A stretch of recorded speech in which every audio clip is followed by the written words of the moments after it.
Bom dia, boa tarde, boa noite, bem-vindo, bem-vinda a mais um Leadercast, o podcast que trata de liderança e empreendedorismo com gente que faz acontecer. Abrindo a temporada 14 do Leadercast, você tem Christian Gürtner, o homem que leva a gente para viajar por lugares misteriosos, assustadores e repletos de histórias com o podcast Escriba Café. Christian é um dos pioneiros do podcast no Brasil e pela primeira vez conta muito de sua história. Muito bem, mais um Leadercast. Esse aqui é daqueles especiais, é um grande... Não é um crossover porque não tem um pedaço de cada um, mas é um grande encontro, cara. Um encontro que já devia ter acontecido há muito tempo, mas esse senhor aqui é meio ermitão, sabe? Ele fica no lugar dele lá, ele não sai muito.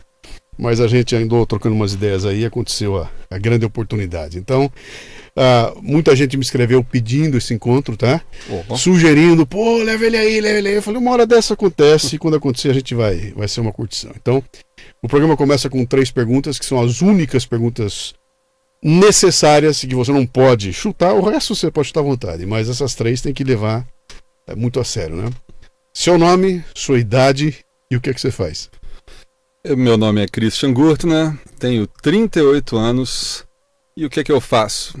Faço podcast, igual alguns já devem saber, e piloto aviões. Piloto aviões. Então, para quem não sabe quem é o Christian, eu vou soltar aqui uma pequena introdução do que é o trabalho dele. Senhoras e senhores, eu sou o Christian Gürtner. Sou piloto, escritor, produtor de podcasts e esse é o Leadercast. Grande Christian, esse é o Escriba Café, cara. Escriba Café. Alguém que gosta de podcasts e não sabe o que é Escriba Café, não gosta de podcasts. Então é simplesmente assim que funciona, né? Você nasceu onde, meu cara? Nasci em Belo Horizonte, capital de Minas Gerais. Sim. Sou mineirinho, sotaque. Já deu pra perceber, né? Tá lá até hoje, né? Tô até hoje. Até hoje lá. Você tem irmãos? Tenho 2 irmãs. O que seus pais... Eu vou entender agora de onde é que você veio. O teu lar, o que era? Seu pai e sua mãe faziam o quê? Sim, meu pai ele veio da Alemanha, né? Trabalhar aqui no Brasil, lá para os idos dos anos 70. Aí aqui ele conheceu a minha mãe. Uhum. Então, alguns anos depois, nasceu o Christian Gürtner. Esse Gürtner veio lá. É sobrenome da família. Isso. Tá, não é um nome artístico. Não. É porque é bom, viu, cara? Não, inclusive o nome inteiro fica mais alemão, né? Christian Rolf Gürtner. Boa, que beleza, né? Sua mãe fazia o quê? A minha mãe, ela era guia de turismo e podóloga. Agora, depois ela virou podóloga. E seu pai fazia o quê? Ele é engenheiro. Engenheiro? Isso. Trabalhava no quê? Numa indústria? Trabalhava numa empresa que fabricava teleféricos, né, para as mineradoras, principalmente em Minas Gerais, mas trabalhou para o Brasil inteiro. Legal. Como é que era o apelido seu quando era pequenininho? Olha, por incrível que pareça, nunca foi Cris. Não foi. Minha mãe e minha família, por parte de mãe, me chamavam de Leu. Leu? Tinha uma criança no prédio que eu morava. Até o meu primeiro ano de idade, a gente morou num prédio lá em Belo Horizonte. Tinha uma outra criança da mesma idade que eu, eu comecei a ficar amiguinho dele. Aquela coisa, não devia ter um ano. E é óbvio, né? Meu primeiro ano de idade. Então eu ficava chamando esse menino pela janela. Ele chamava Leonardo, o apelido dele era Léo. Eu não sabia falar direito, eu ficava lá na janela gritando, ô Leu, ô Leu. Começaram a achar engraçadinho me chamar de Leu. Quase um bullying. Mas isso durou um bom tempo. Até hoje. Até hoje. Tem muito tempo que eu não ouço, mas até recentemente. O que o Leu queria ser quando crescesse, cara? Tá aí, não faço ideia. Piloto passou quando eu era criança, sim, passou na cabeça, mas eu comecei tardiamente. Já quis ser ator, também já passei pelo teatro, mas vi que não deu muito certo. Trouxe muito do trabalho vocal pro podcast, agora sim. A questão corporal, não deu certo como ator, já percebi isso. Mas vocalmente eu trouxe muita coisa. Um ator vocal seria o mais correto. Né? Sim, porque passou pela tua cabeça que essa poderia ser uma carreira. Exatamente. Você foi sério, você foi estudar, foi... Sim, fiz cursos profissionalizantes lá em Minas Gerais, o Palácio das Artes, né, que é uma das maiores referências mineiras, até do Brasil em teatro. Sim. Não só em teatro, como em dança também, né? Eles têm um amplo ensino artístico lá. E o que mais? De acordo com meu pai, eu ia ser engenheiro, advogado ou médico. Certo. O triunvirato tá certinho. Engenheiro, advogado ou médico. Não deu muito certo, né? Não me interessei por nenhum deles. E à medida que eu eu sempre tendi para esse lado mais de criação. Então, eu fiz publicidade, não terminei. Não gostei muito do curso em si. Aí resolvi, então, virar piloto. Com 29 anos. Estava trabalhando muito com criação de conteúdo, mas falei, vou seguir o que eu quis fazer. O diploma que você tinha em mãos, o que era? Não, até então nenhum. Nenhum? Não, agora eu estou terminando um curso de história. Eu tinha um curso de publicidade mal acabado, curso profissionalizante de teatro. Então cheguei no... Aí é o técnico de pilotagem que eu tirei. Agora eu estou terminando história. Você foi ganhar vida pilotando avião? Também. Trabalhei muito com criação de conteúdo, criação de sites, já fiz também. Era com isso que eu ganhava um dinheirinho. Então, como piloto, agora está começando essa carreira. E você é um piloto que é particular? Não, no momento eu estou dando instrução de voo lá em Pará de Minas, no Aeroclube de Pará de Minas, né, que fica próximo de Belo Horizonte. E tem sido bem legal. É quando o pessoal comenta, o Cristian é piloto, né? Eu falei, cara, mas como é que ele faz para conciliar voar os aviões da TAM, da Latam, não é por aí que você tá. Você tá na outra praia ali, né? Tô ali dando instrução, obviamente, né? O que é isso, cara? É uma paixão, bicho? Tem que ser, porque... não, eu digo assim, de onde pinta o voo? Por que não é piloto de carro de corrida? Por que voo? Por que avião? O que é isso? Uma paixão? Eu acho que voar é uma coisa incrível. Você pilotar carro, moto, aquela coisa...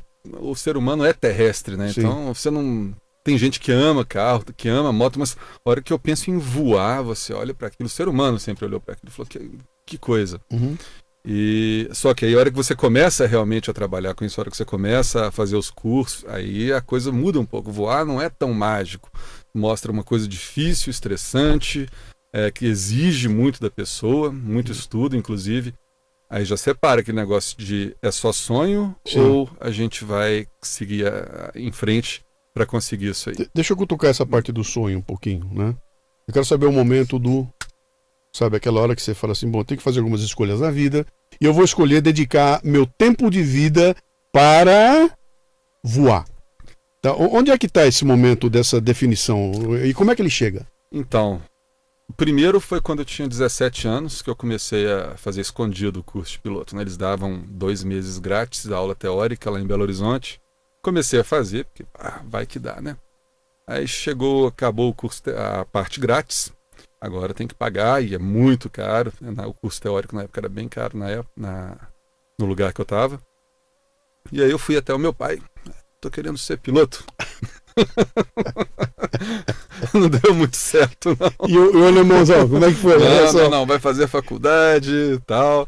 Aí nessa hora não deu. Também não fui muito insistente, porque eu mesmo não tinha certeza, né? Eu só queria. Aí continuei a vida, com 29 anos mais ou menos, naquela coisa, podcast, criação de conteúdo, criação de sites.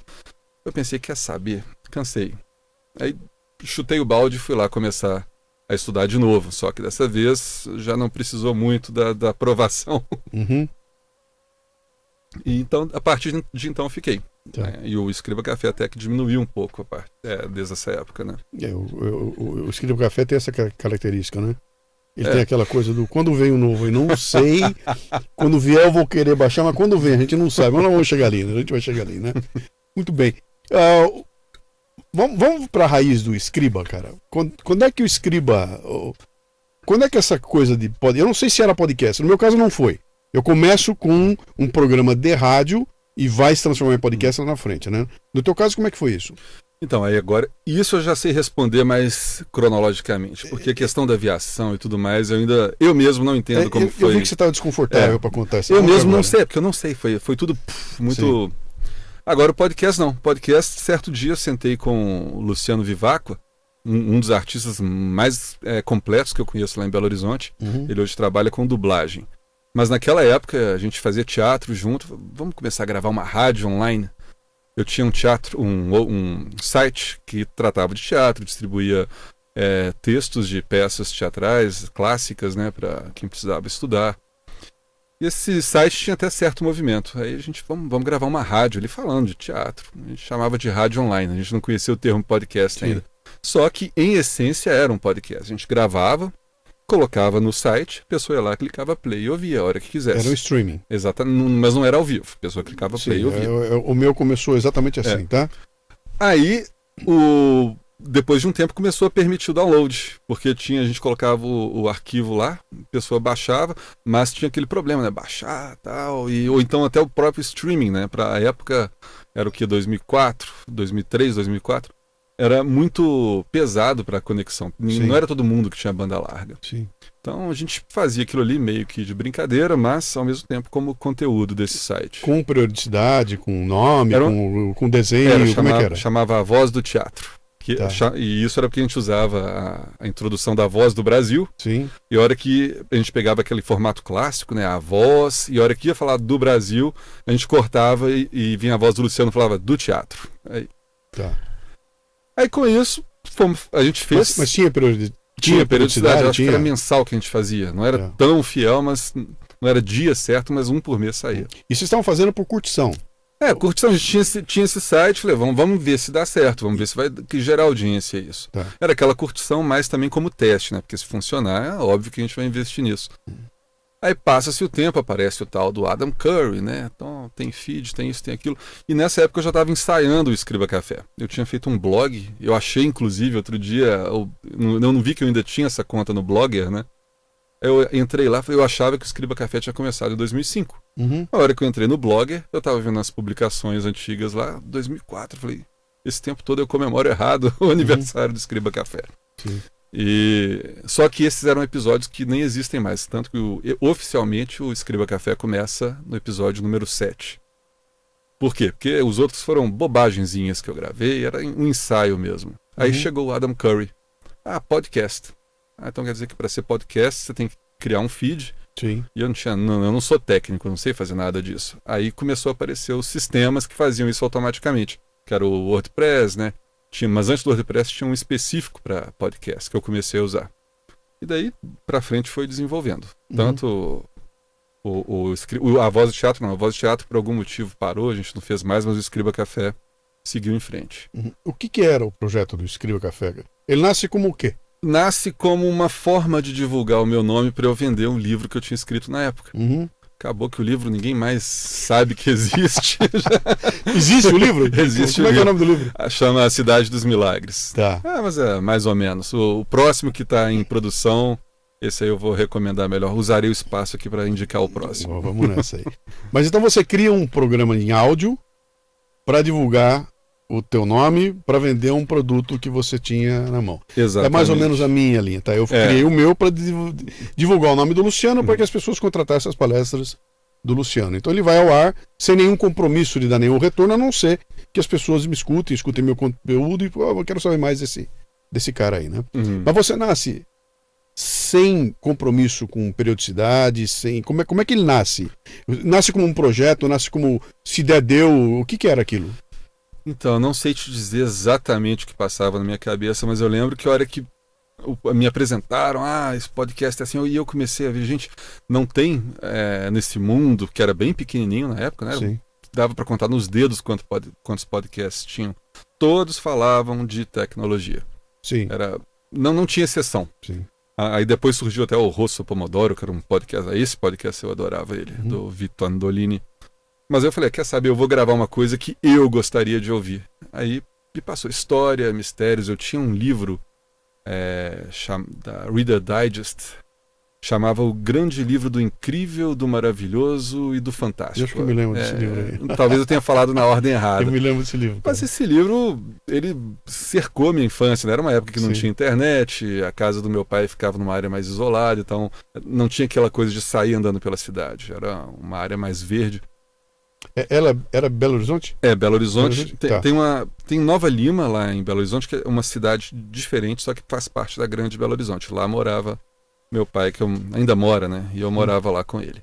E nessa época eu só tinha livros, ele tinha uma biblioteca bem grande. E nessa biblioteca tinha esse livro, que foi da minha mãe, que eu sequestrei. E ficou na minha cabeceira. Ele era bem grossão. E nele tinha histórias, mistérios, jornadas do homem. Era muito bom de ler aquilo, muito bom. Não tinha internet. Aquilo ali era o que a gente tinha de fonte, né?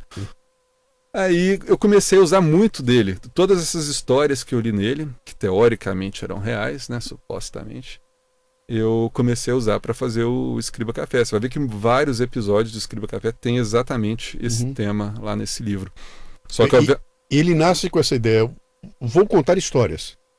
Agora eu estou começando a entender o jogo todo, tá? Então, vou contar histórias, tenho um background de teatro, logo eu consigo pensar numa ambientação, blá blá blá. Então, você realmente, o teu podcast, ele é muito teatral. Ele tem todo um cuidado de fazer uma coisa que eu adoro, que eu vou trazer o ouvinte comigo para... Nós vamos juntos para um ambiente. Isso. Vou contextualizar, ele pega na minha mão e nós vamos para aquele lugar, né? Exato. Então ele tem muito dessa coisa, muita coisa do rádio antigo, com a sonoplastia, com barulho, tudo isso tudo vem desse teu preparo no teatro, né? Faz sentido.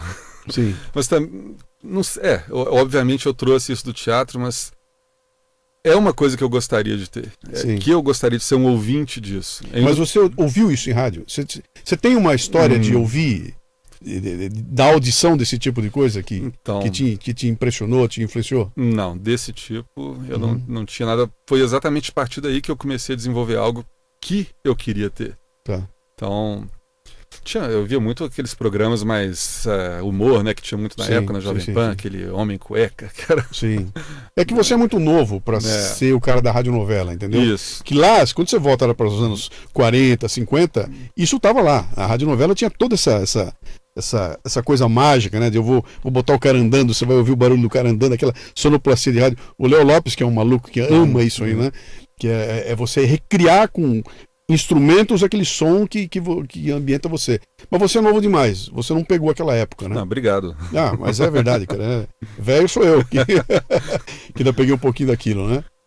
E eu tô tentando entender de onde vem essa tua influência, quer dizer, vem um pouco do teatro, cinema, você é maluco por cinema? Sou maluco por cinema. Tá. Eu tento muito trazer um pouco de cinema pro Escriba Café também.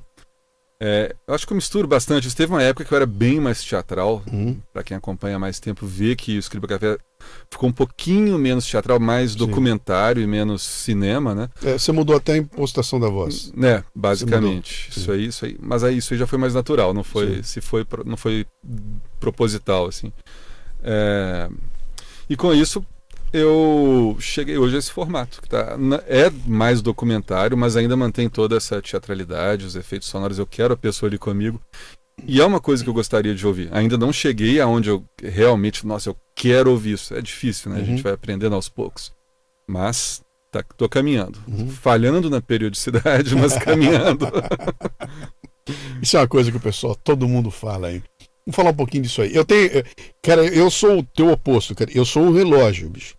Eu tô com 688 episódios semanais no ar, sem falhar uma semana. Desde 2016. Não falha, cara, é reloginho.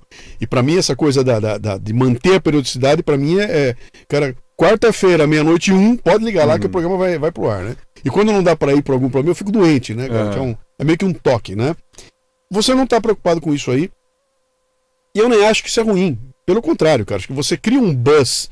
Cada vez que sai um episódio novo seu, a gente vê o falatório, o pessoal no Twitch e tudo, porque saiu um episódio novo do programa. Quando é o próximo? Eu não sei.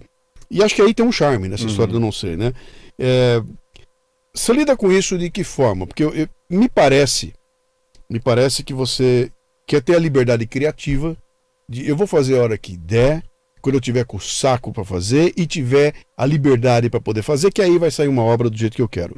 Se eu tiver pressionado, que tem que ser quarta-feira, a tal hora, talvez você perca um pouco dessa tua liberdade e pode ser que isso não seja bom para você. Eu tô chutando, tá? Eu não sei se é isso, mas é assim que você vê? Como é que... mas é mais ou menos isso que você falou. E somado também ao fato de que o Escriba Café, só a pesquisa dele me tira dias.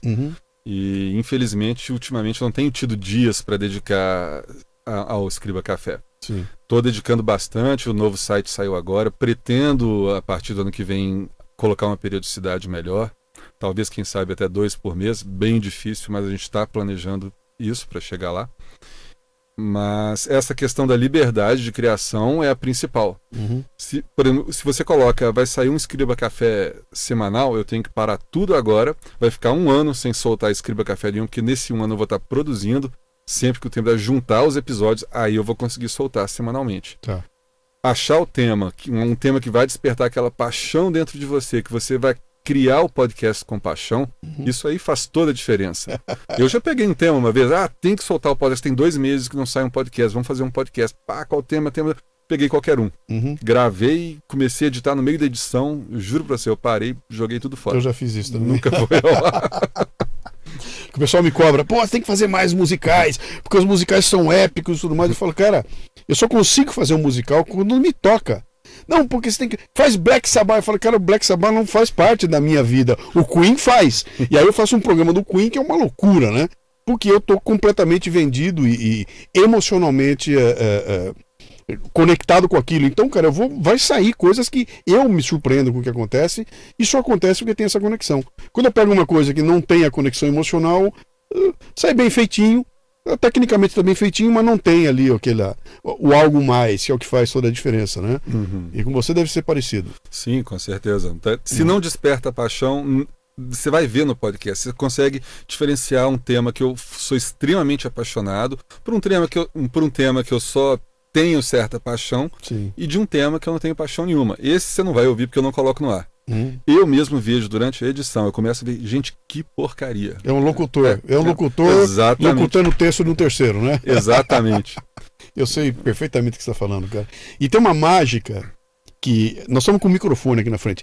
Passa por ele, cara. Sim. Essa coisa, como é que é? Tem aquele filme do cara, como é que ele faz o doutor que tem o dedinho lá, que faz o Austin Powers. Sim.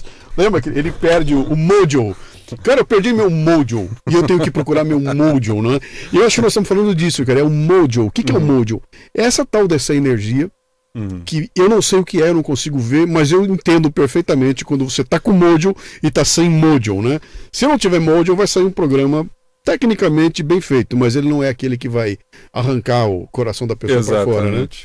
E se você não tiver o tempo para dedicar a achar o mojo, você vai começar a publicar. Por exemplo, você não tem podcast reserva, você já não criou uns 5 para deixar no armário para quando faltar o seu mojo, né? Aí você vai pegar um desses e vai publicar. O Escriba Café ainda não tem uns 5 no armário. Então aí demora 2 meses, 3 meses. Sabe quantos eu tenho no armário? Bastante. Nenhum, cara, né? Eu tô tão relaxado, cara, que eu tô combinando com o Lalo. Nós estamos gravando na segunda-feira de manhã o programa que vai ao ar na quarta-noite, né? Eu já cheguei a gravar na terça-feira de manhã o programa que vai ao ar algumas horas depois, porque a gente não conseguiu, pela agenda dele e a minha, montar. Antigamente a gente fazia 2, 3 programas, eu cheguei a ter 5 programas. E olha só uma vez ao longo da história do Café Brasil, eu tive uma janela de 5 programas, né? E quando essa janela ficou pronta, eu tive uma hernia de disco, cara, e fui internado. Nossa. E fiquei internado com a cirurgia e tudo mais durante 5 semanas. Gastou 5. E eu gastei os 5. Foi a única vez na minha vida que isso aconteceu. Cara. Eu falei, cara, que loucura, né, bicho? De lá pra cá eu nunca mais fiz isso. E continuo não tendo, o que é um puta risco. Que se amanhã eu quebrar a perna aqui, não vai ter programa à noite pra ir lá, né? Mas é aquela coisa eu montei uma maquininha tão azeitada, né, que eu consigo. Aconteceu recentemente, cara. Eu tinha um programa pronto para ir pro ar. E aí é um programa que eu fiz sobre reforma da nova Previdência, que foi gravado em Brasília, e o pessoal da Secom queria ouvir o programa, porque tava tudo mudando naquela semana. Então, eu gravei o programa com eles.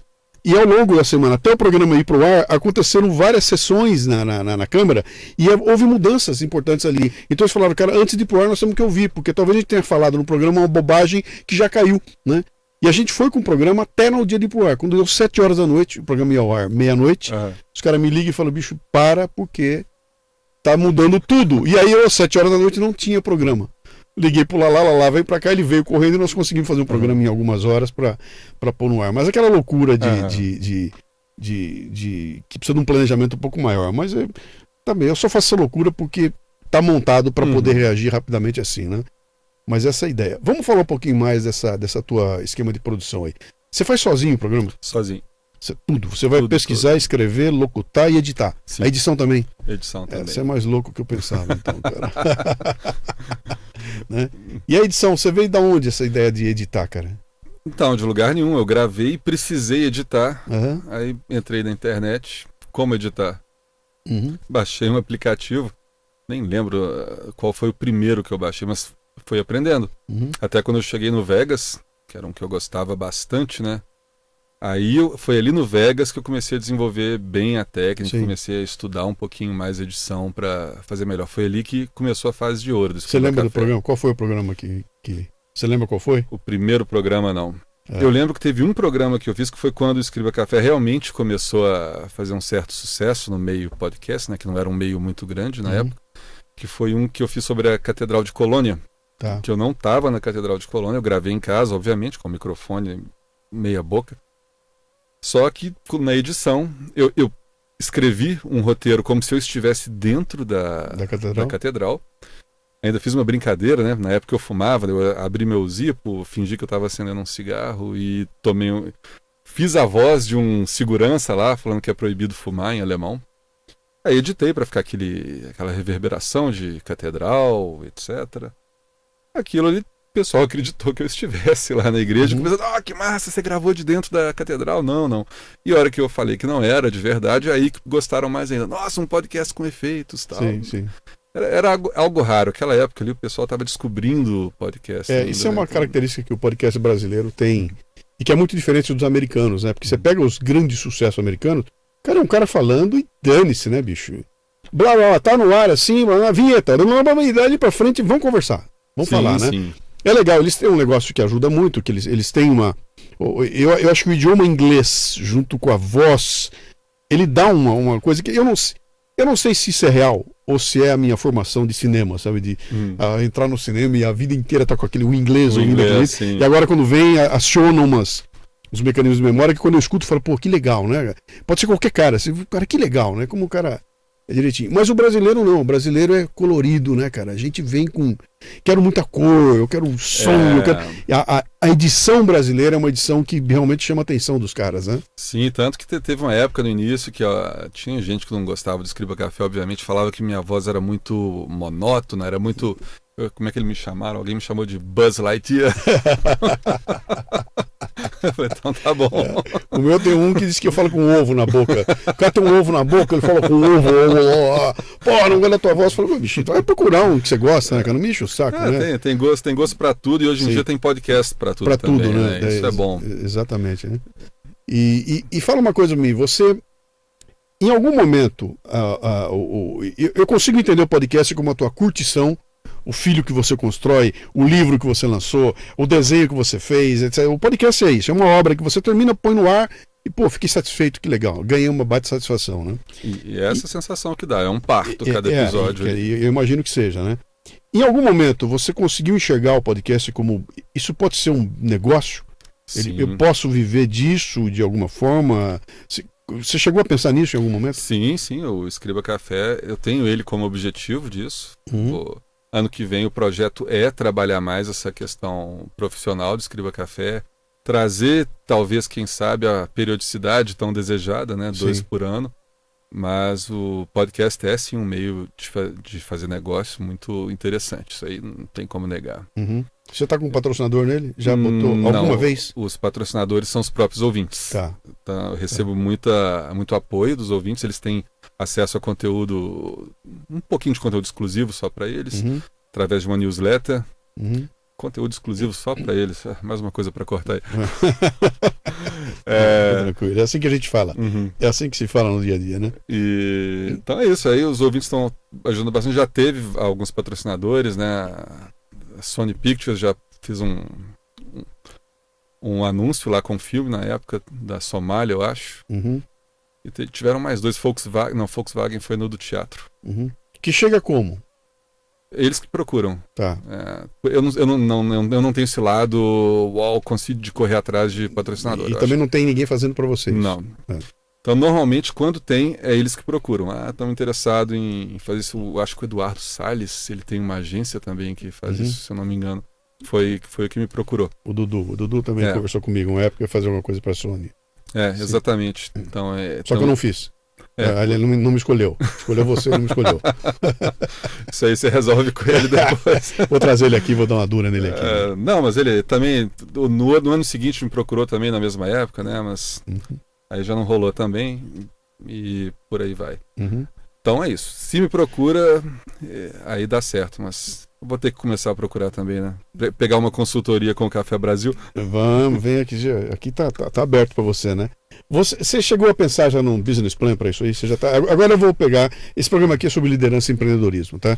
Então eu quero sondar sobre liderança e empreendedorismo. Não, eu entrei na sala errada. Só um minuto. Não, fica aí, é aqui mesmo, né?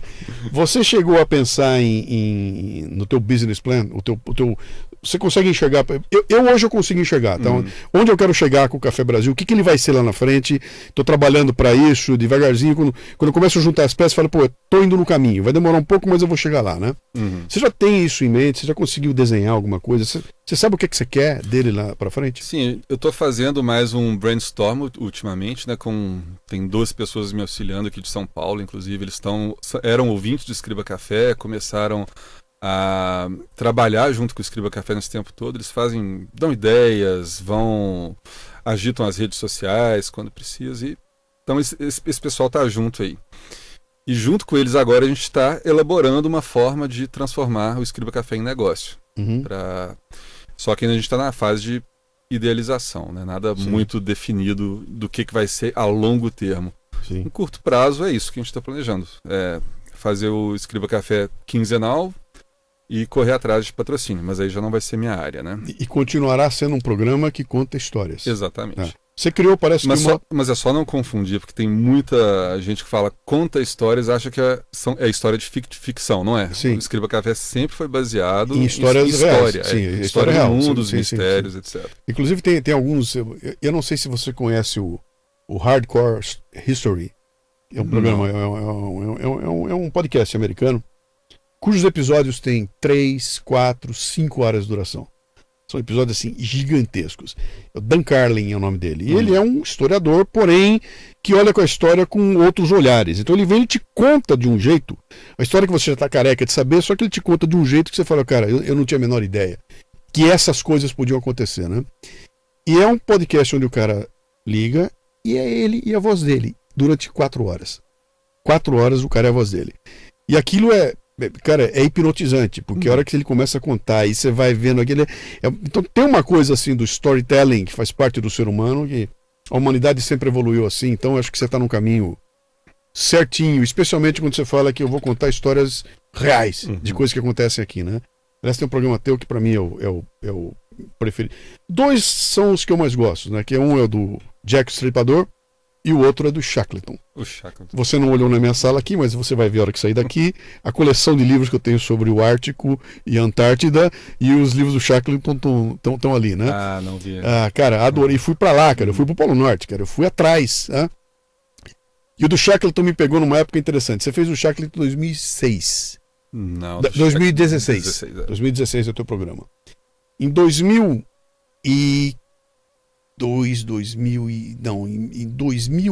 acho que foi 2000, ano 2000, uma coisa assim.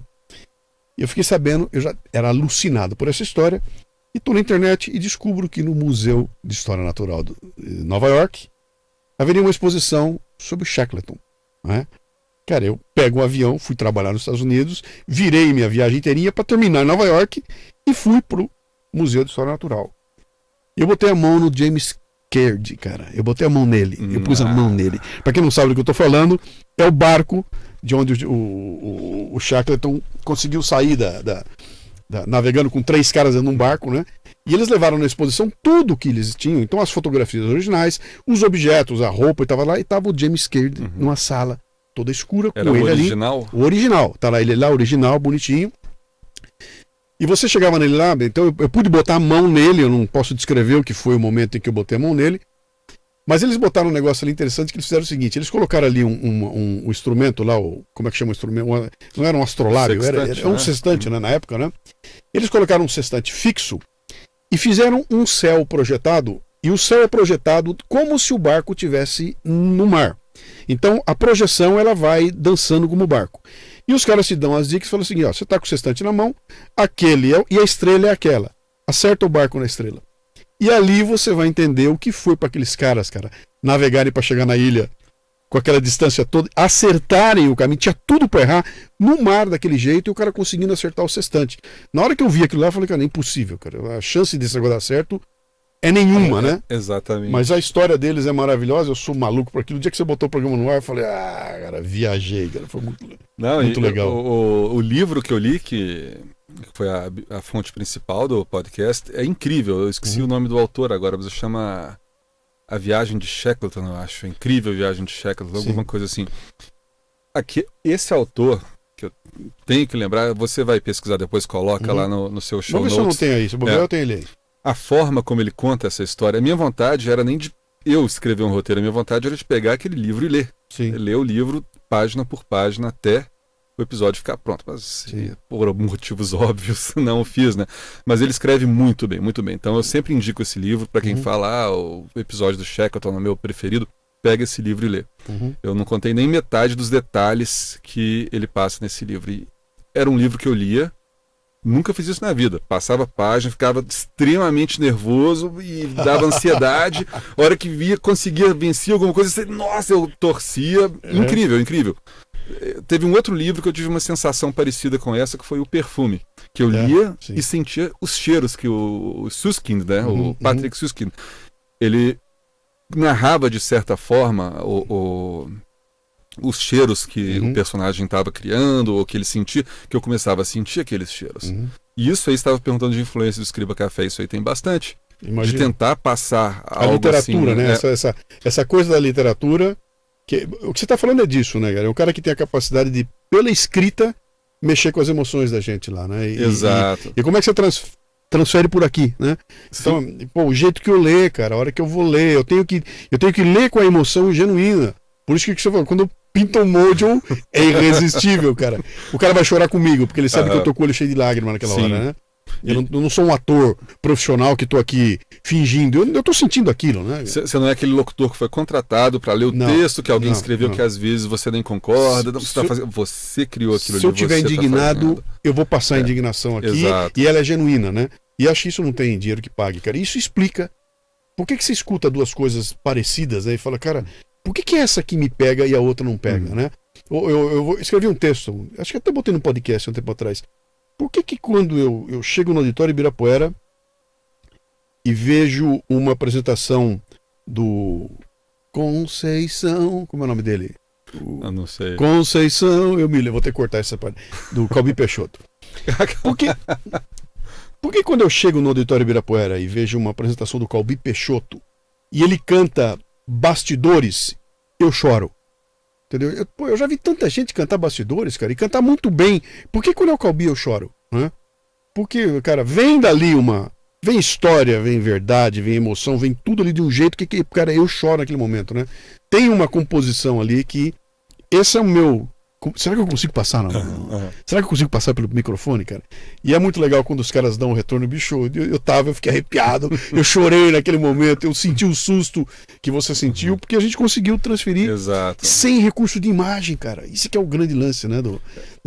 Esse mistério do podcast, né? Não tem imagem. É só a minha imaginação e a da pessoa que está me ouvindo. Exatamente, é um efeito quase da literatura, só que a pessoa não está lendo, ela está ali, ela fecha os olhos, ela está criando as imagens, está criando tudo. Sim. Imagino que seja isso que se passava na época das radionovelas, né, igual você falou. Sim. E isso aí também eu fico viajando bastante, aquela cena da família sentando em volta do rádio, todo mundo parado, prestando atenção, e às vezes comenta, nossa, será? Isso que é o que algumas pessoas fazem em filme hoje em dia.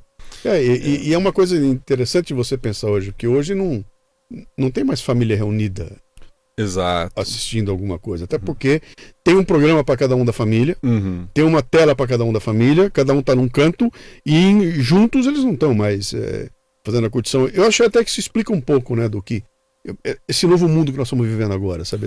Algumas tensões que nós estamos enfrentando, algumas encrencas do dia a dia, tem muito a ver com essa falta da gente ter essa troca em família, sabe? A coisa está muito fragmentada e eu não sei se o caminho é bom, mas o que eu vejo muito na questão podcast, eu tenho muitos ouvintes meus que mandam um e-mail falando, gosto muito, a gente ouve junto, só que normalmente eles ouvem junto quando estão dentro do carro, estão pega sim. o trânsito, vai viajar. Sim. Ele fala que baixa os episódios do Escriba Café e vai ele, a esposa e os filhos. É isso aí. Aí eles ficam em silêncio ouvindo o É Escriba isso Café. A gente não tem mais aquela sala, mas a gente tem Mas um carro, né? todo mundo obrigatoriamente tem que estar ali dentro e acaba curtindo a mesma coisa, porque todo mundo vai ouvir, então você tem que pôr algo. É uma cerimônia, né? É. Isso é uma cerimônia, cara. Né? E é uma coisa que a gente perdeu muito, essa coisa sabe, do mitos e ritos, do cerimonial. Isso Sim. acabou se perdendo. E o podcast nasce como um cerimonial individual. Uhum. Eu boto um negócio no meu ouvido, enfio um plástico dentro do meu ouvido e a tua voz vem direto no meu cérebro, eu e você, e fim, né? Acabou. Não consigo imaginar, vamos ouvir um podcast em grupo, né? É até meio constrangedor, cara. Quando eu tenho que apresentar o podcast, vou numa reunião e boto pra tocar e fico olhando a cara das pessoas e ouvindo a voz. É muito constrangedor isso aí, né? É diferente. Por isso que o vídeo ajuda, né? Olha pra imagem que a coisa tá acontecendo lá, né? Me fala uma coisa, cara. Você é um dinossauro da podosfera brasileira. Você já tá aí nela há bastante tempo. Você sabe que ela funciona por espasmos, né? Começa, cai, cai. E no meio desse vai e volta, eu já vi pelo menos 3 ou 4 ondas acontecerem desde 2005, 2006. E sobra muito pouca gente no final. Então, dinossauros como nós deve ter 3 ou 4. Que podem olhar e falar, eu tô aqui desde 2006 e continuo fazendo, né? E agora chegou um momento novo no podcast brasileiro. A Rede Globo anuncia para o Brasil uma grande novidade, né? Uma coisa chamada podcast, né? E virou essa loucura que nós estamos vendo agora aqui, né? Isso de alguma forma... como é que isso chegou em você, cara? Você se surpreendeu com isso? Você já esperava? Deixa eu só botar mais uma coisinha aqui. Eu sempre falei para todo mundo a vida inteira, falei, o podcast explode no Brasil o dia que a Globo fizer uma novela onde uma das atrizes principais vai ser uma podcaster e ela vai aparecer fazendo e falando, aí o Brasil acorda pro podcast. A Globo foi muito mais longe do que isso, né? Em vez de fazer isso, ela foi pro Fantástico e começou a malhar todo mundo com podcast. Então é muito mais do que eu esperava que acontecesse. Eu olhei aquilo e falei, cara, aconteceu, né? Como é que isso bateu em você? Como é que você vê essa coisa? Pra ser sincero, eu não sou muito de assistir TV aberta. Então, me falaram só que a Globo começou a anunciar os podcasts. Aí, vez ou outra, eu acabo vendo um jornal em algum lugar. Ouça agora nossos podcasts. Então, eu achei isso bom, interessante. Na verdade, eu sempre achei que isso fosse acontecer um dia no Brasil. Sim. Porque nos Estados Unidos o podcast estourou bem antes, né? Tem há muitos anos já que o podcast é bem disseminado lá, mas justamente por causa disso. Já se passava em seriados, em filmes, etc, né? O podcast estava presente naquilo ali. Então acabou que nos Estados Unidos parece que a estatística lá é bem interessante, né? Não sei, de a cada 10 habitantes, a maioria 6, 7 já ouviram de é. alguma forma. E enquanto no Brasil, eu juro que eu não conheço todo mundo de fora do meu meio que eu perguntava, nunca ouviu falar de podcast. Então, até então, aí de repente, de um ano para cá, começou essa nova onda que você falou, e com a Globo estourou. E, apesar de que a Globo ainda ignora a existência de outros podcasts. Não, né? a Globo ignora a existência de qualquer outra coisa que não seja Globo, não é só podcast, não. Mas querendo ou não, reflete na gente, porque quem vai ouvir o podcast da Globo vai descobrir o que é podcast e vai falar, poxa, será que tem mais? Sabe o que aconteceu comigo? A Globo anunciou o podcast no Fantástico, no domingo. Na segunda-feira, meus downloads aumentaram 50%.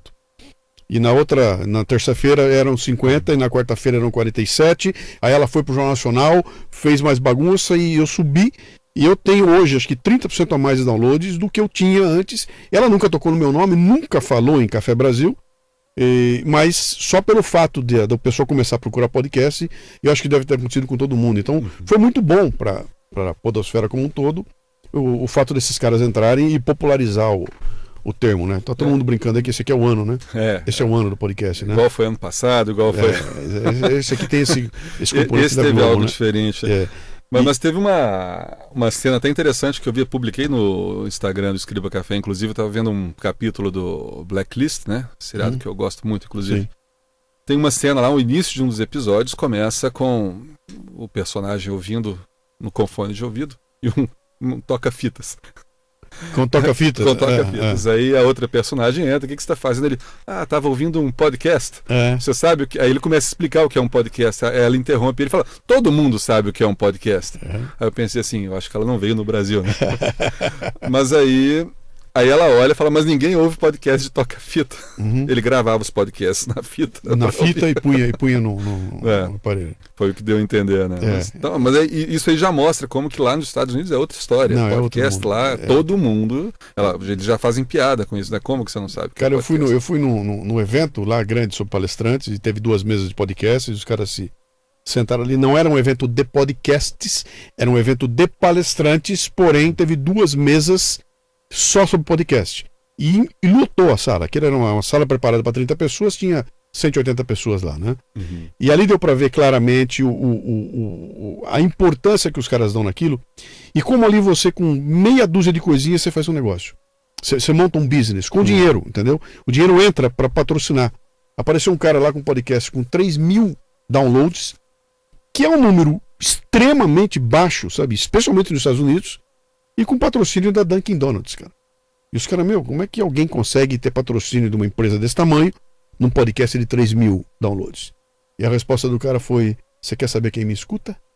E aí ele dá uma relação de quem escutava o cara. Era o CEO da empresa tal, o CFO, o COO. Ele falou, cara, meu tema é tão nicho e quem me escuta são caras tão foda que o patrocinador vem querer estar comigo aqui. Então ele não tá interessado em quantos caras estão me ouvindo.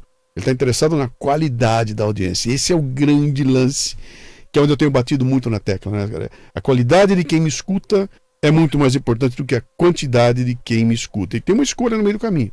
Se eu quero quantidade, eu vou para um caminho. Eu não vou ter mojo. Se eu for para o caminho da quantidade, meu mojo ficou para trás, porque eu vou ter que abrir concessão para uma porrada de bobagem que eu não estou afim de fazer. E eu quero ficar na qualidade de quem me escuta. Ali está um mojo. Exato. E tem é um nicho muito menor, não é milionário, não vai ter nada grande acontecendo, mas tem um prazer, sabe, do pessoal, do tesão de fazer, que eu não teria se eu estivesse tentando agradar milhões, né? Isso aí, houve uma época que eu falava, o Escriba Café sempre foi um site, né? Antes de acontecer essa explosão de várias plataformas, tipo Spotify, Deezer, YouTube também. Então, houve uma época em que o Escriba Café era o site do Escriba Café, onde lá era publicado podcast e lá as pessoas comentavam podcast. Então, eu me surpreendia, né? Era muitos comentários nos episódios, as pessoas debatiam entre si, debatiam um tema. Hoje em dia até é triste ver que não tem mais isso, porque acontece comentários em tantos lugares diferentes que não se comunicam mais, né? Tanto que eu estou fazendo até uma campanha, agora o site novo, o pessoal volta, vamos debater lá no site, vamos... Ali você não só vai deixar seu comentário sobre o podcast, você vai debater com outras pessoas aquele tema, e aquilo era mágico. E aí teve uma época que eu falei, o Escriba Café não é o podcast que tem mais ouvintes, mas é que tem os melhores ouvintes. Aí o pessoal gostou, né? E realmente, não é um podcast que você fala, nossa, milhões e milhões de pessoas estão ouvindo, mas você vê o afinco do pessoal que ouve. Sim. Eu fico igual, é muita gente que tira dinheiro do bolso para estar lá ajudando o Escriba Café. É gratuito, mas quer ser um patrono, quer ajudar o projeto, finge que não é. Aí eu fico pensando, tem gente hoje que tira dinheiro e coloca ali porque gosta do Escriba Café. Ele pode ouvir de graça. Você não precisa. A pessoa está ali investindo, entre aspas, no Escriba Café. Que aconteceu comigo quando eu lancei a Confraria do Café Brasil. Eu fiz exatamente isso. Falei, olha, cara, se você me escreve dizendo que adora o programa, que mudou sua vida, que você chorou, etc., que tal pagar para que esse programa aconteça, né? Então, cara, R$10, tá valendo aí. A partir de hoje nós temos aqui a Confraria. Quem quiser colaborar, colabora. Quem não quiser, não precisa. Ah, mas se eu assinar, o que é que eu vou ter? Você vai ter o programa que você já tem de graça. E se eu não assinar, vai ter outro programa igual também. Pô, o que é que eu ganho? Você ganha o tesão de poder dizer que você patrocina e faz parte de alguma coisa que você acha que tem algum valor, né? Cara, vieram 1.200 pessoas, bicho, que você para pra pensar e fala, meu, que isso, bicho? Vieram assim, 1.200 pessoas e que conseguem entender que há um valor naquilo lá, né? Para nós, que somos os criadores de conteúdo, isso é uma injeção de motivação e de ânimo, que é um negócio inigualável, cara. E que não tá no dinheiro em si. Tá no gesto, que você acabou de falar. Alguém meteu a mão no bolso, tirou um pouco do seu suor, do seu trabalho, e veio falar para mim, cara, eu gosto tanto de você, que eu tô te dando um pouquinho do meu suor. Cara. Exato. E isso aí, quando eu fiz uma pesquisa, eu fiquei preocupado na época, porque eu via que todo mundo que estava no Patreon, nessas plataformas, estava dando recompensas, né? Pagar episódio exclusivo, eu não tinha nada disso. Aí eu falei, o que eu vou dar em troca, né? Aí eu fiz uma pesquisa uma vez, o que eles queriam ganhar em troca? A maioria respondeu, continua fazendo o Escriba Café. Mais nada. É isso aí. É óbvio que teve as respostas, né? Conteúdo inclusivo, conteúdo exclusivo, talvez um e-mail próprio pra gente, mas a maioria continua fazendo, não tem interesse em nada. Cara, eu montei o Café Brasil Premium e a assinatura dele é R$37, né? Que já é um valor mais, né? E, cara, eu fiz uma pesquisa também e um monte de gente lá. Cara, eu nem escuto os teus conteúdos, cara. Eu tô aí porque eu acho que é tão legal o teu trabalho que eu quero contribuir de alguma forma, então eu virei assinante, né? E aí você fala, pô, do que nós estamos falando, né? Eu não tô falando de que eu fui comprar pão na padaria para comer pão. Eu tô falando de um relacionamento que foi montado ali, que eu acho que é o grande lance do podcast. E eu não sei se é mágica de podcast. Isso está muito relacionado com o rádio de antigamente, né? A diferença toda é que lá nos anos 30, 40, 50, você se relacionava com uma rádio que era uma empresa, né? Tinha lá a Rádio Nacional, né? Você com aquela empresa. Hoje em dia é um indivíduo. Eu com o Christian. É a voz do Christian que está entrando aqui. Eu adoro o Christian, adoro o material que ele faz, o conteúdo dele é legal, mas é o Christian. Se o Christian parar e botar no lugar dele o Oswaldo da Silva, talvez não seja tão legal. Entendeu? E talvez aquilo virou uma empresa, virou um empreendimento, e talvez com o Oswaldo eu não vou ter o module que eu tenho com o Christian, né? Exato. Então nós estamos falando de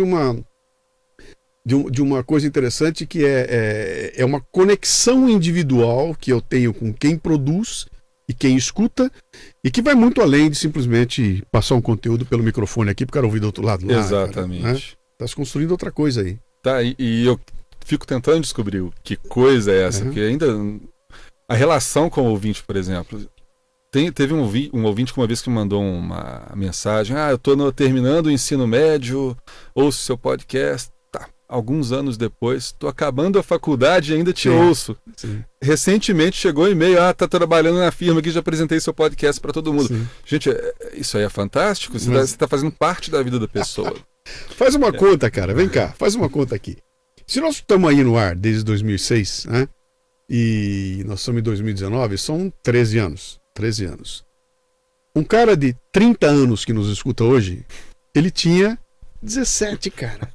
Teve uns moleques de 12 anos que estão com 25, bicho, escutando a gente hoje, né? Então, e é um período interessante da vida deles, porque, cara, eu peguei o cara da adolescência para a maturidade. E esse cara me escutou, que é quando você molda a tua vida, né?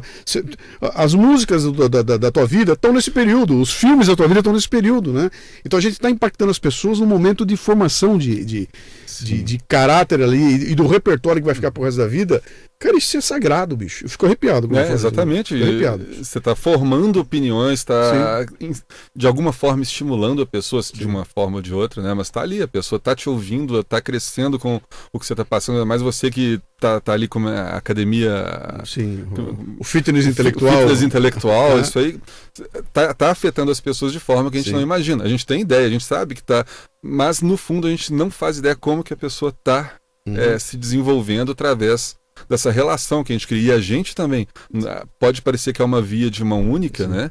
Que a gente está com o microfone, tem um aquário nos protegendo do mundo lá fora e nossa voz está entrando neles e pronto, eles estão sendo afetados. A gente não, pelo contrário, a gente é afetado da mesma forma. E como é? De formas, assim, incríveis ainda. Essa é a diferença. Porque a Globo não é assim. A Globo não tem isso. A Globo é afetada por um número de Ibope, alguma coisa assim. Conosco é diferente, cara. Eu sou afetado por um sentimento de alguém que... Pô, você falou um negócio aí que me calou fundo, né? Fale mais sobre isso. Então, cara, você falou um negócio aí que foi um absurdo, né? Você não devia ter falado. Puta, eu preciso corrigir essa coisa. Então tem um lance de sentimento vindo ali. Bateu em você em algum momento a consciência da responsabilidade quando você abre a boca no microfone? Bastante. Como é que você trata disso, cara? Igual eu te falo, eu pesquiso muito, faço o roteiro, no roteiro eu já começo a filtrar certas coisas, eu tento separar sempre quando é fato e quando é opinião. Então eu nunca quero passar minha opinião como como parte do fato. Não, eu primeiro narro o fato inteiro. Quando tem opinião, eu vou lá, agora eu deixo claro que é minha opinião. Tento não catequizar as pessoas para o que eu penso. Igual um exemplo disso foi o episódio sobre a Segunda Guerra. Eu tenho muitas opiniões, igual todo mundo, né? Porque a Segunda Guerra é um dos temas mais tratados na atualidade por qualquer mídia de história. Ainda mais por um alemão. Aí fica aquele negócio, um descendente de alemão fazendo um podcast sobre a Segunda Guerra. E no final eu fiz exatamente isso. Eu, entre aspas, defendi os alemães. Mas não da forma como se esperava, vai falar que os alemães não foram, mas... Aí que tá, não foram todos os alemães. Eu fiz toda aquela minha reflexão no final, de forma que ficou certa imparcialidade, mas mostrando algo que eu penso sobre como a gente julga as coisas hoje. A gente aqui no nosso conforto, ar-condicionado, sofá, 60 anos depois, tudo em paz. Aí a gente julga o que estava acontecendo lá e cria os monstros e os heróis, né?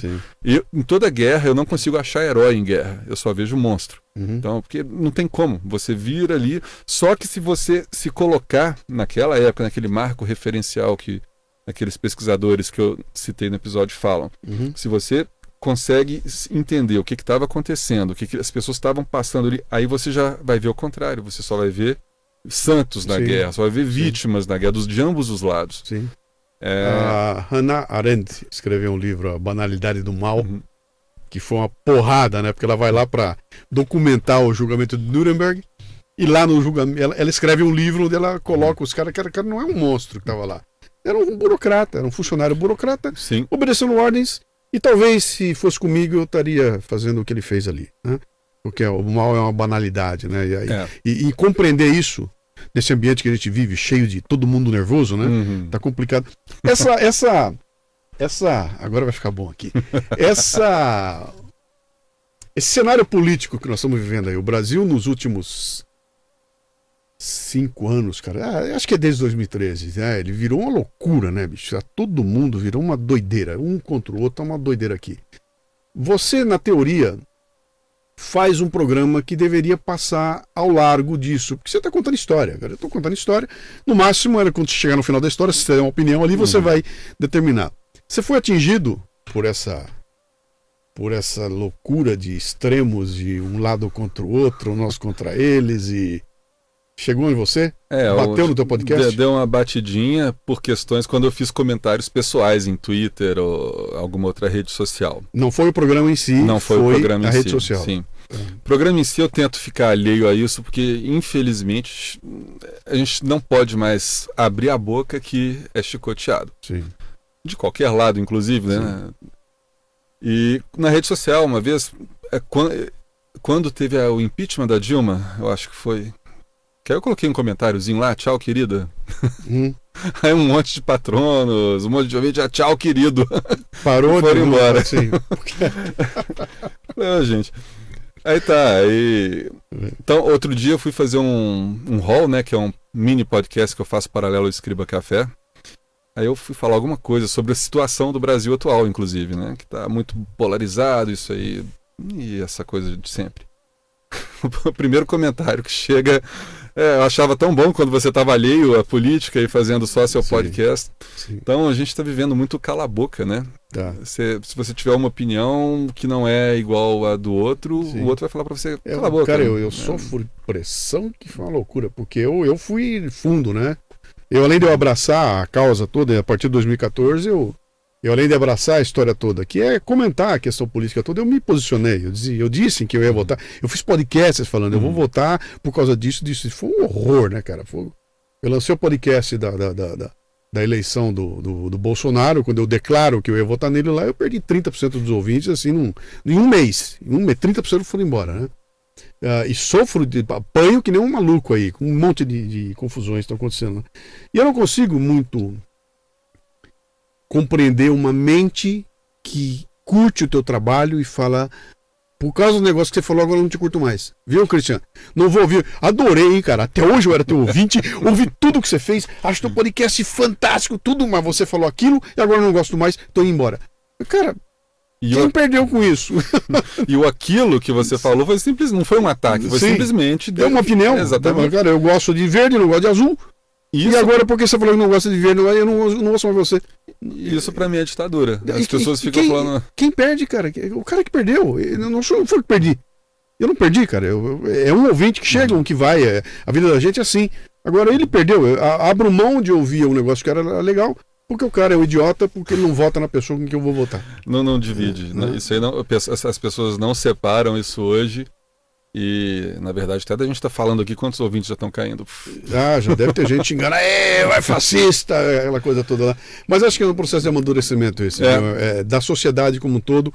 Não é só no Brasil, lá fora tá igual, tá todo mundo nervoso, mas acho que é um processo, e isso faz parte das mídias sociais, de todo mundo ter palanque, todo mundo ter voz. A gente não sabe como lidar com isso ainda, cara. Tá muito diferente do que era até as últimas 3 eleições, né? Que as mídias sociais ainda estavam em processo de crescimento aqui no Brasil.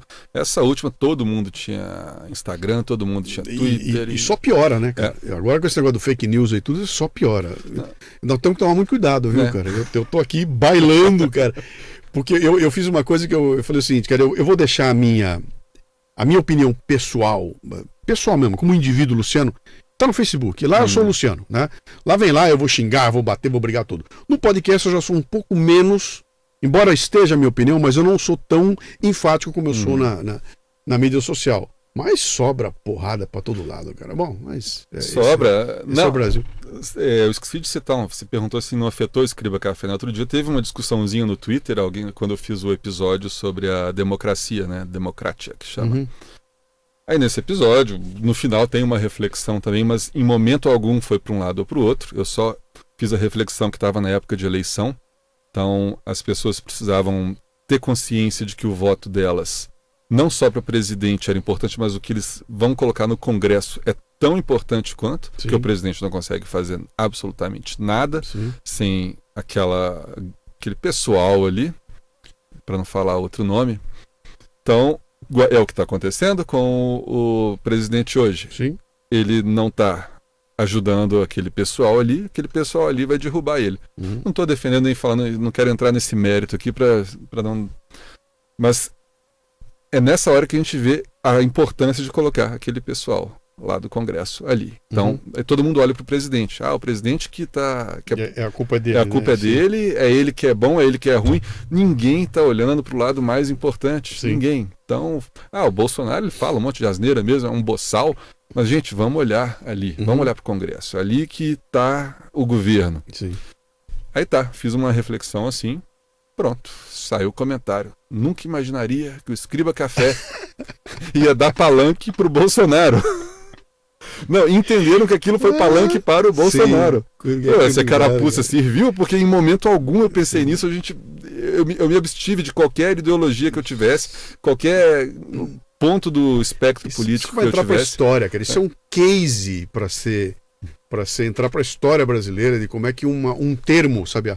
Como a palavra Bolsonaro, ela tem um impacto tão grande que depois que você põe ela no ar, tudo que vem na frente não interessa mais. Exato. Entendeu? Blá, blá, bom dia, o sol está bonito, os passarinhos estão cantando, Bolsonaro. Acabou, cara. O que vier na sequência não interessa mais, que derrubou o disjuntor.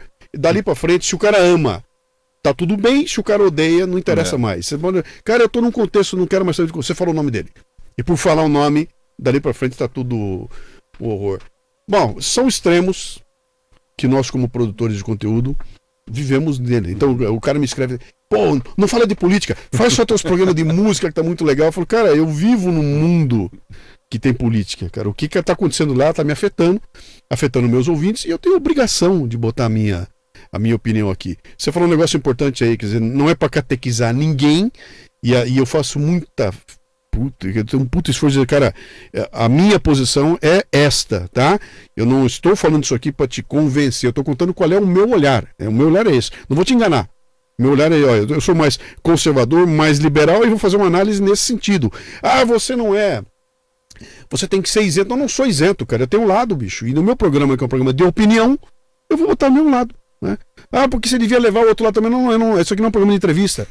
Isso aqui eu estou falando do Café Brasil, né? Não é um programa aqui eu sou um colunista que estou manifestando uma opinião, logo eu tenho lado, e deixei isso muito claro. Você pode não gostar, mas tem que respeitar o fato de ter lado ali, né?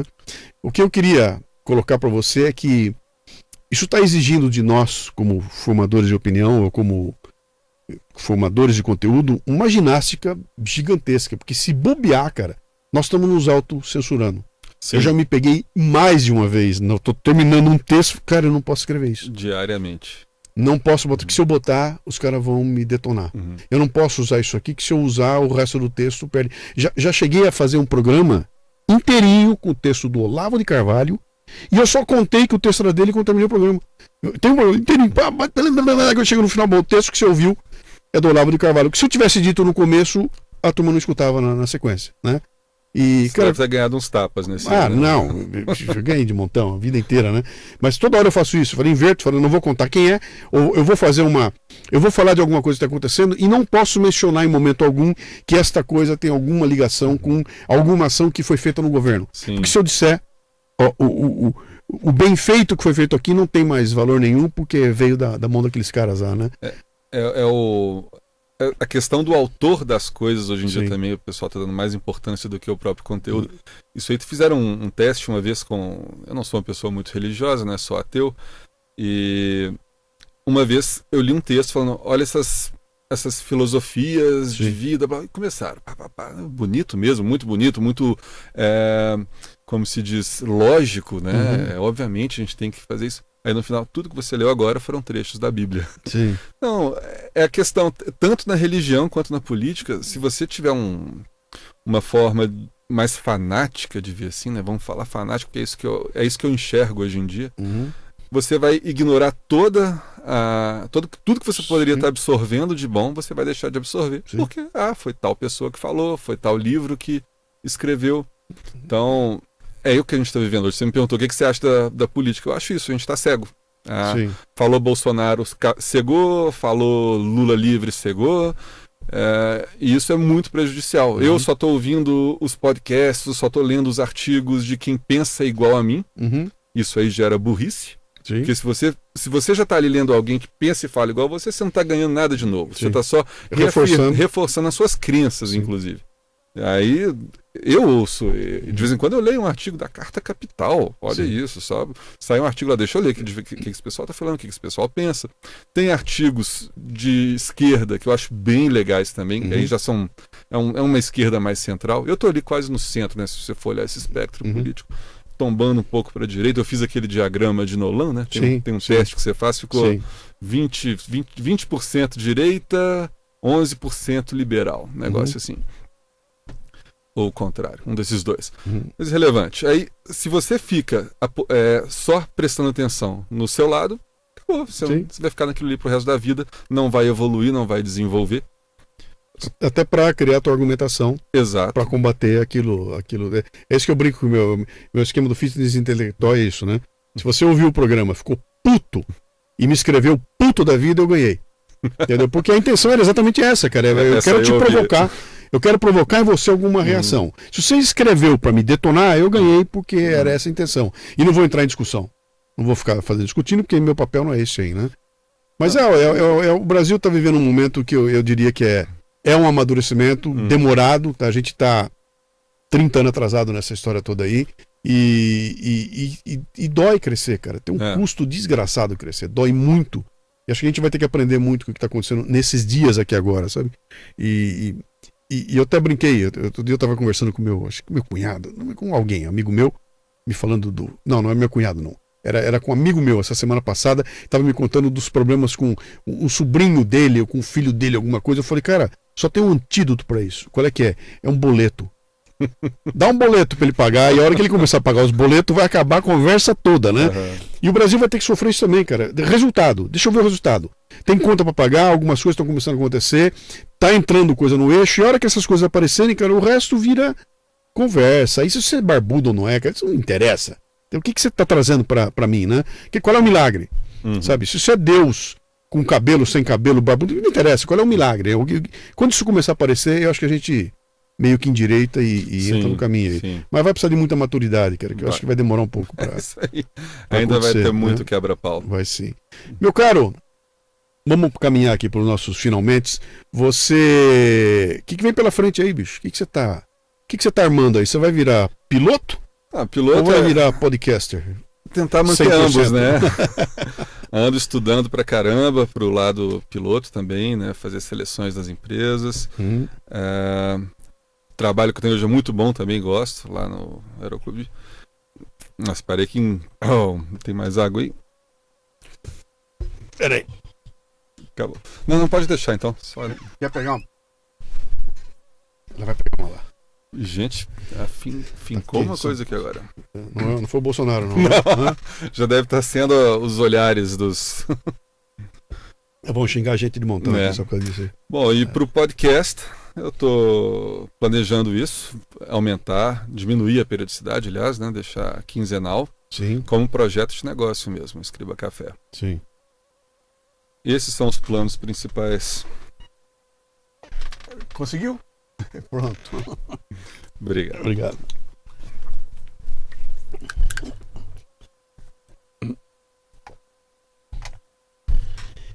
Repete isso. Vai, vamos de novo lá. Para o podcast, comecei com a da aviação. Para aviação, que é a minha carreira, uma delas, né, porque o podcast eu também quero que seja. Uhum. Para aviação, eu continuo estudando para evoluir, para crescer, seja em seleções e em linhas aéreas. Ou se você tiver um jato aí precisando de um piloto, estamos aqui. Opa, vamos lá. E no podcast é isso, a gente está planejando, eu junto com o Mark e o Testa, que são Uhum, os dois paulistas que estão dando pitacos desde sempre, uhum. transformar o Escriba Café num negócio. Aí isso aí vai ser bom para os ouvintes, que vai ter mais episódios por mês e mais podcasts, inclusive. Não sei se você viu, eu criei mais 2, né? O Então, Hall, isso que eu ia te né? perguntar. Tem algumas coisas acontecendo além disso aí. Quais são esses dois? Então, é o Hall e a máquina do tempo, que chama Time Travel Controller, né? Que é um Uhum. podcast que, inclusive, eu deixo a descrição dele em inglês. Quando tiver alguma locução nele, vai ser em inglês também. Mas que ele independe de idioma, porque a função principal dele é você relaxar. Então, ele se baseia só em sons. Tá. E é literalmente uma máquina do tempo. Você escolhe a data para a qual você quer ir. Tem datas pré-determinadas. Lá no site tem um vídeo explicando por que só tem datas pré-determinadas, né? Uhum. Para entrar nesse cenário fantástico. E aí você tem todos os efeitos sonoros em 3D da máquina do tempo, por isso Tá. tem que ser um fone de ouvido. E você então vai começar a ouvir os sons que se passavam em 1310, por exemplo, ou em 1720. Sem nenhuma locução. Sem nenhuma Nada. locução. Você vai ouvir vozes assim de fundo, mas como se você estivesse nesse lugar. Tá. Tem o de 65 milhões de anos atrás também, que aí já não tem voz nenhuma, mas tem uns barulhos bem interessantes para você viajar na maionese Uhum. e bem relaxante. E o Hall é como se fosse a versão do Escriba Café do seu cafezinho. Hall, H-A-L-L. H-A-L-L. Hall. Como começou o Hall? O Hall era o conteúdo exclusivo dos patronos, só os patronos tinham acesso ao Hall. Tá. Que são podcasts mais espontâneos, né? Não tem aquela pesquisa. Às vezes eu coloco pessoas para falarem sobre o trabalho delas, sobre o que elas conhecem. E isso aí era só para os patronos. Uhum. Só que agora tá para todo mundo, com anúncios, né? Os patronos ouvem sem anúncios. Tá. Mas está disponível ao público lá. Esse é curtinho. Esse é curtinho, varia entre 7 e 10 minutos. Tá. Alguns um pouquinho mais, outros um pouquinho menos. E Mas- parece que tem um livro vindo aí, cara. Esse livro aí tá uma novela já, viu? É. Tem 1 ano que eu tô nele, escreve página, rasga página. O que é? Dá pra gente saber o que é? É ficção com um pouquinho de reflexão sobre a sociedade. Uhum. Mas eu não gosto de dar spoiler, não. Não dei spoiler, não. Mas você criou, tem alguma. Você tem meio que um Game of Thrones na tua vida aí, que você criou uma. Né, tem uma. O que é aquilo? É uma sociedade? É um país? É uma dimensão? O que é aquilo que você criou? Então, L'Aventura, que Sim. você fala, eu tenho desenhado L'Aventura há muito tempo. É uma ilha que ninguém sabe onde está. Lá Sim. tem o condado de L'Aventura, tem o castelo e tem literalmente um condado ali. Ninguém sabe onde fica, Sim. acho que nem eu. E então ali eu faço se passar várias histórias do Escriba Café. Às vezes eu quero contar uma história que se passa em alguma época, então lá tem uma máquina do tempo que a gente usa. Inclusive essa máquina do tempo foi a inspiração do podcast, né? Uhum. E é spin-off, né? Eu acho que o termo técnico, quando você Spin-off é pega isso. só um... É. O Leadercast é um spin-off do Café Brasil. Isso aí. Então lá é um cenário que eu criei. Teve uma época que o pessoal ficava bem empolgado com isso. Já falava, eu sou o cavaleiro, não sei o quê, ganhei o título de nobreza de Löwenthal. Sim. Foi bem interessante. Eu estou usando menos agora, mas vou voltar a usar, porque Löwenthal eu não vi Game of Thrones para fazer essa correlação. É mais ou menos isso. É um mundo, né? Tem todos os elementos que você tem na Idade Média, aqui, a armadura, a espada, aquela coisa toda, todos os títulos, tudo. Mas você vê que é um lugar completamente fora de... Não é no planeta Terra aquilo, né? Teve um episódio que o castelo pegou fogo, inclusive, né? Foi invadido, aí todo mundo teve que sair, os ouvintes tiveram que sair. Era divertido fazer. Que legal, cara. Bom, meu amigo, estamos aí. Eu acho que deu pra gente trocar uma ideia boa aqui. 2 amantes de podcast, cara. O tema só podia ser podcast. Com a terra aquilo, né? Teve um episódio que o castelo pegou fogo, inclusive, né? Foi invadido, aí todo mundo teve que sair, os ouvintes tiveram que sair. Um crossover, aí vai ser legal. Isso ia ser interessante. Vamos fazer um episódio crossover, Café Brasil. 2 cafés, né? Como é que vai ser? Vai ser o Escriba Brasil. Escriba vai Brasil. Ficar bom. Tirou a coisa em comum dos dois. Ou então coloca cafés. Cafés, 2 cafés, né? Grande. Cara, obrigado por você ter vindo aqui, foi muito legal. Eu escuto o teu programa há bastante tempo aí, são pouquíssimos podcasts que eu ainda tenho paciência para escutar, né? Você vai ficando velho e vai ficando mais seletivo com onde é que você vai gastar teu tempo, né? Então, para eu gastar tempo com podcast tem que ser muito especial. Mas o teu é até porque sai tão pouco, né? É fácil de acompanhar, né? Que é fácil de acompanhar, né? Mas é um trabalho bem legal, cara. É muito legal te conhecer pessoalmente aí. O trabalho que você faz é excepcional. Ele eleva o padrão da podosfera, né? Porque o pessoal escuta aquilo e fala, eu quero fazer alguma coisa parecida. Você realmente essa coisa que para mim é sagrado, cara, que é você criar um contexto, criar um ambiente, pegar o ouvinte pela mão e falar, vem comigo e vamos caminhar por aqui. Isso é mágico, né? Acho que grande parte da pegada do podcast é exatamente isso, sabe? É conseguir transportar o ouvinte junto com você para uma outra dimensão, né? E quando isso acontece, cara, é pura mágica, sabe? Aí vem o grande valor do podcast, né? Então, bem-vindo, viu? Obrigado pelo... Eu que agradeço o convite. Para quem ainda não viu, o estúdio do Luciano é uma coisa incrível. Eu acho que devia fazer um tour virtual aqui depois para mostrar para os seus ouvintes, porque isso aqui é maravilhoso. A decoração, inclusive, parabéns. Legal, obrigado. E foi uma honra estar aqui com você. Sim. Mais um dinossauro. Ficou juntando os dois aqui. Tem história, hein, cara? Verdade, tem verdade. Tempo aí, né? Mas fantástico. Obrigado. Você ouviu o Leadercast com Luciano Pires. Mais uma isca intelectual do Café Brasil. Acompanhe os programas pelo portal cafebrasil.com.br.